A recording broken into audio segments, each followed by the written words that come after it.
अस्सलामु अलैकुम वरहमतुल्लाहि वबरकातुहू। जी हाँ नाजरीन, आज है 9 दिसंबर 2025 और आज की एक बहुत बड़ी जानकारी हम आपके साथ शेयर कर रहे हैं। आपसे गुजारिश है कि आप इस वीडियो को पूरा जरूर देखें। नाजरीन, असदुद्दीन ओवैसी साहब को इस वक्त हिंदुस्तान में कौन नहीं जानता, और क्यों ना जाने। बड़ी बेबाकी के साथ लोकसभा में हो या फिर आवाम के बीच में हो, कहीं पर भी कभी भी दबकर नहीं खुलकर ही बोलते हैं। नाज़रीन, वंदे मातरम के 150 साल मुकम्मल होने पर लोकसभा में बहस में हिस्सा लेते हुए ऑल इंडिया मजलिस इत्तेहादुल मुस्लिमीन यानी AIM के सरबराह और लोकसभा के रुकन पार्लियामेंट असदुद्दीन ओवैसी ने कहा कि आइन, फिक्र और मजहब की मुकम्मल आजादी की जमानत देता है। हुब्बुल वतनी को किसी मजहब या अलावा से जोड़ना आइन के उसूलों के खिलाफ है।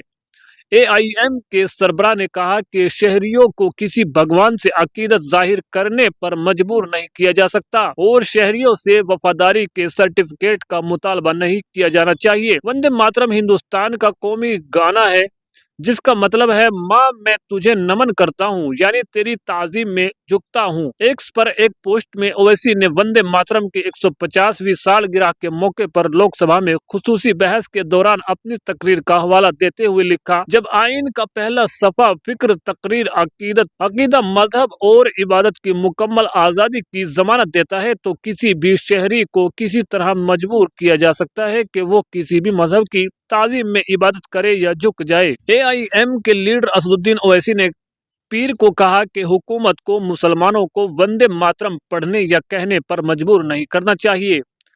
तकरीर, इंतखाब और इजहार राय की आज़ादी का हवाला देते हुए उन्होंने कहा कि अगर BJP और हुकूमत इस पर इसरार करती है तो ये आइन की बुनियादी उसूलों के खिलाफ होगा। उन्होंने ये रेमार्कस लोकसभा में कौमी गीत वंदे मातरम के 150 साल पर बहस में हिस्सा लेते हुए किए। ओवैसी ने आगे कहा कि हुब्बुल वतनी को किसी एक मजहब या शनाख्त से जोड़ना आइनी उसूलों के खिलाफ है और इससे समाजी तकसीम बढ़ेगी। उनके बकौल आइन किसी देवता के नाम से नहीं, हम आवाम से शुरू होता है। अकीदा और इबादत की आज़ादी जमहूरियत की बुनियाद। उन्होंने तहमीद में दर्ज फिक्र, तकरीर, अकीदा और इबादत की आज़ादी को जमहूरियत की बुनियाद करार दिया और कहा कि रियासत किसी एक मजहब की मलकियत नहीं हो सकती।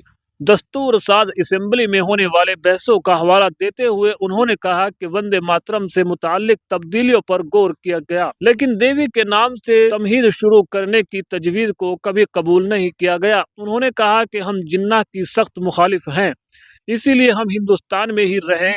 लेकिन 1942 में आप जिन सियासी आबाओ अजदाद की तारीफ करते हैं, उन्होंने शुमाल मगरबी सरहदी सूबे सिंध और बंगाल में जिन्ना की मुस्लिम लीग के साथ मखलूत हुकूमतें कायम की। उन्हीं हुकूमतों ने दूसरी जंग अजीम में अंग्रेजों के लिए लड़ने के लिए 1,50,000 मुसलमानों और हिंदुओं को ब्रिटिश इंडियन आर्मी में भर्ती किया। कानूनी नज़ीरों का हवाला देते हुए उन्होंने दलील दी कि वंदे मातरम को वफादारी के जबरी इकदाम के तौर पर इस्तेमाल नहीं किया जाना चाहिए। ओवैसी ने कहा कि अपने मुल्क से मोहब्बत एक चीज है, लेकिन हुब्बुल वतनी को किसी मजहबी रस्म या किताब से जोड़ना आइन के खिलाफ है। जी हाँ दोस्तों, बैरिस्टर जनाब असदुद्दीन ओवैसी साहब को आपने आज ही नहीं हमेशा से आप देखते आ रहे हैं कि ये पूरा ही पूरा खानदान हमेशा से मुसलमानों के लिए आवाज उठाता रहा है। तो नाज़रीन, इस वक्त बैरिस्टर जनाब असदुद्दीन ओवैसी साहब ने जो खुलकर कहा है, बिल्कुल सही कहा है या गलत कहा है, तो आप कमेंट में अपनी राय का इजहार जरूर करें